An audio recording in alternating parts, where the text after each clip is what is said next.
বাংলাদেশে ইউনূস সাহেবের লোম টাচ করার কোনো লোক নাই। ওই যে আইয়ুব খাঁর সময় একটা কথা ছিল, বলছিল সরকারের কোনো বক্তব্যের সমালোচনা করতে পারবা না, নেগেটিভ অর্থে। তো পরদিন এক সাংবাদিক লিখছে, গতকালকে উনি যে সিদ্ধান্তটা দিয়েছেন সেটা ভালো করেছেন, যদি সেই সিদ্ধান্তটা না নিতেন তাহলে আলো ভালো করতেন। আর বাংলাদেশের আইনটা কীরকম, আপনি অ্যালকোহল খাইতে পারবেন না, নিষেধ। অ্যালকোহল পার্সেল হচ্ছে, অ্যালকোহল খাচ্ছে লোকে, আবার বলতে লাইসেন্স লাগবে। কি লাইসেন্স? হেলথ রিজন, কি গয়রহ। আপনার কাছে জানতে চাইবো যে আসলে আপনার আমার এবং প্রত্যেকের যে দাবি সেটি হচ্ছে একটি সুন্দর নিরাপদ বাংলাদেশ গঠন করা এবং অবাধ সুষ্ঠু নিরপেক্ষ নির্বাচনের মধ্য দিয়ে একটি নতুন সরকারের হাতে এই দেশকে তুলে দেয়। তো সেই জায়গা থেকে এখন আমাদের কোন কোন জায়গায় গ্যাপ রয়েছে? গত 16 বছর যাবৎ সিন্ডিকেট কারা লালন করছে? আওয়ামী লীগ পতিত সরকার। মুন্সি সাহেব, উনি টিপু মুন্সি, উনি বলতেন যে সিন্ডিকেট আমরা কিছু করতে পারতেছি না, পরিষ্কার বলছে। আচ্ছা, প্রশ্ন হচ্ছে সেই আওয়ামী লীগ যখন পতিত হইল, আমি নিশ্চিত করে বলতে পারি সেই সমস্ত জায়গাগুলো খালি হয়ে গেছে। চাঁদাবাজি বলেন, সিন্ডিকেট বলেন, কিন্তু সেই শূন্যস্থান পূরণ করেছে কারা? This is my question. খালি নাই, পূরণ করেছে কারা? যারা শক্তিধর নিশ্চয় তারাই। আমার অত দরকার নাই তো, যারা পূরণ করেছে তাদের কাছে দেশ নিরাপদ কিনা। সিম্পল, আপনি একবার বুঝানেন কারা সিন্ডিকেট। দুই আসেন আইন শৃঙ্খলা বাহিনী, দুইটা কারণে সক্রিয় হবে আইন শৃঙ্খলা বাহিনী। Number one, if Yunus is removed, কালকে ইউনুস সাহেব ধাক্কা দা বাইর করে দেন, রাজ্জাকিরে বসান, সমস্ত প্রশাসন নামবে, আরামসে কাজ করবে। তাহলে কি আমি বেশি যোগ্য? নো, আমাকে ভর্তা বানাইতে পারবে প্রশাসন। এই জন্যে ইউনুস সাহেবের লোম টাচ করতে পারতেছে না কেউ। বাংলাদেশে ইউনুস সাহেবের লোম টাচ করার কোনো লোক নাই।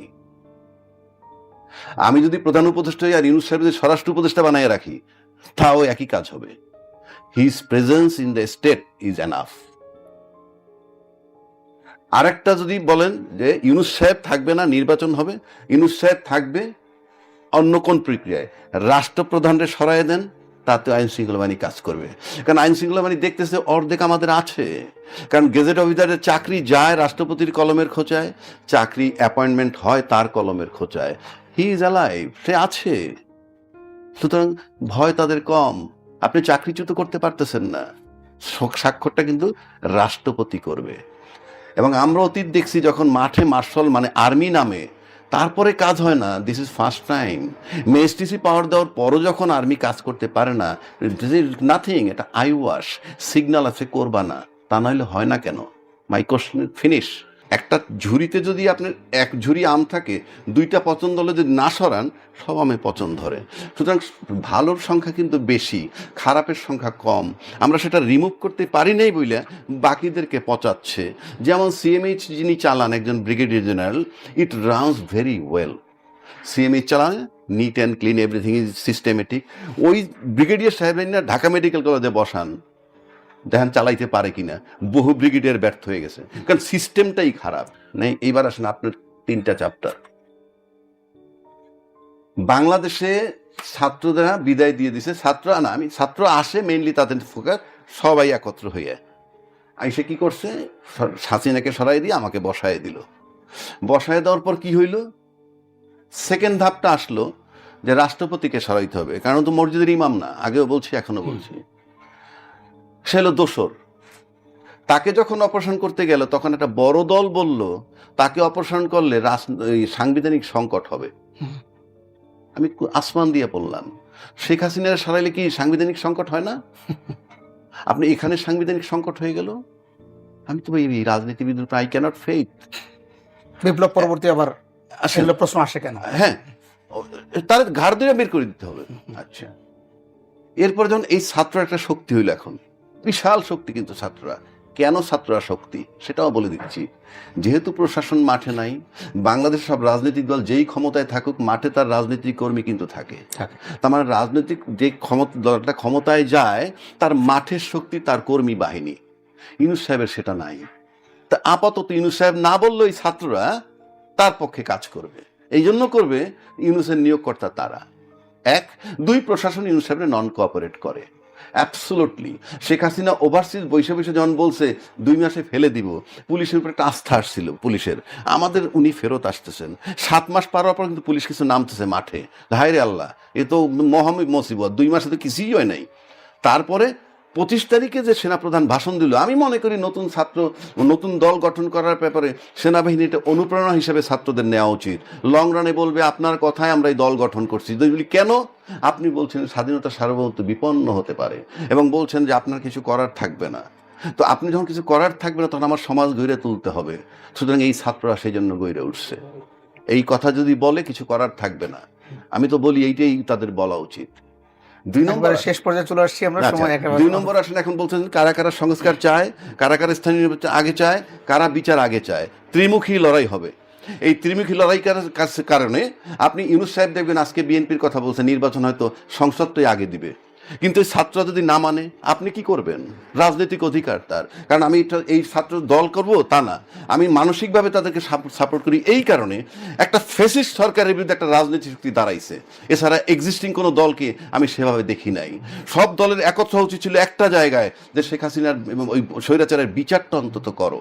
সেই একটা জায়গায় যদি একমত হইতো, এই ছাত্র দল গঠন করতে নাও পারতো। সুতরাং এই ছাত্র দল গঠন করার দায় ওদেরকে নিতে হবে, যারা এক্সিস্টিং দলগুলো ছিল। সুতরাং এটার দায় তারা। এখন ইউনূস সাহেব যদি নির্বাচন দেয়, আমি মোটামুটি নিশ্চিত নির্বাচন হওয়ার সম্ভাবনা খুবই কম।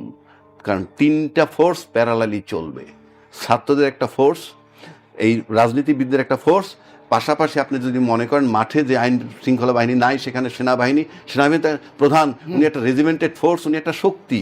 ওনার এই 3টা সমন্বয় না হওয়া পর্যন্ত আপনি বাংলাদেশের নির্বাচন অনিশ্চিত, আমি লিখে দিতে পারি। আপনি যে সরকারের হাতে দায়িত্ব তুলে দিলেন বললেন, বা সরকার বলতেছে আমাকে ছাত্র নিয়োগ দিছে বললেন, অথবা সরকার বলতেছে আমাদের দলমত সবাই আমাকে নিয়োগ দিছে, ভালো কথা, কোনো সমস্যা নাই। একটা রাষ্ট্র যদি 3টা ভাগে পাওয়ার থাকে, দেশটা চলে কেমনে? ইউনূস সাহেব অন্তর্বর্তীকালীন সরকার, আর রাষ্ট্রপতি বহাল তবিয়তেছে কার সরকার? শেখ হাসিনা। সে কি মসজিদ ইমাম সাহেবরে রাষ্ট্রপতি বানাইছিল, না তার খাচ্ছতের একজন লোকেরে বানাইছিল? তার খাসলতের লোক যখন থাকে রাষ্ট্রপ্রধান, আর সরকার প্রধান বসে হয়েছে আরেক জায়গায়, হ্যাঁ, তাহলে দেশটা চলে কিভাবে? সেনাপ্রধান আবার বলছেন আমি দেশের দায়িত্ব নিলাম, 5ই আগস্ট বলছেন, হ্যাঁ, তাহলে 3টা শক্তি, তো 3টা শক্তি তো এক জায়গায় আসতে হবে। তা আপনি তো এখানে ইউনিটি নাই, আপনি রাষ্ট্রের ইউনিটি কি আশা করেন? এইখানেই তো আমরা এক হইতে পারলাম না। কিন্তু এখান থেকে তো আমাদের উত্তরণ হইতে হবে। উত্তরণ আপনি কিভাবে পাবেন? আপনি রাষ্ট্রপতি, আওয়ামী লীগের রাষ্ট্রপতি, ইউনূস সাহেব ছাত্রদের অ্যাপয়েন্টেড, ছাত্ররা কারা? এনটি আওয়ামী লীগ। তা আপনি গণভবন কল্পনা করেন, যমুনায় থাকুক বা যেখানে, গণভবনই। তা গণভবন হইল আওয়ামী লীগ, আরে বঙ্গভবন হইল আওয়ামী লীগ, আর গণভবন হইল এনটি আওয়ামী লীগ। তাহলে সেনা প্রধান কোন জায়গায়? কথার কথা, আমি তর্কের খাতিরে বলছি আপনাকে। সেনা প্রধানের কমান্ডে তো আন্ডারে তো প্রেসিডেন্টের আন্ডারে সেনা প্রধান ডাইরেক্ট, হ্যাঁ, তাহলে আপনি আমাকে মিলিয়ে দেন না জিনিসটা। আর বাংলাদেশের আইনটা কিরকম? আপনি অ্যালকোহল খাইতে পারবেন না, নিষেধ।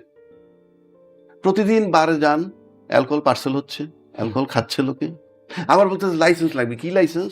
Health reason. কি? গয়রহ, হেলথ রিজনে খাইতে হবে। তা আপনি কি আশা করেন? ওই যে আইয়ুব খাঁর সময় একটা কথা ছিল, বলছিল সরকারের কোনো বক্তব্যের সমালোচনা করতে পারবে না, নেগেটিভ অর্থে।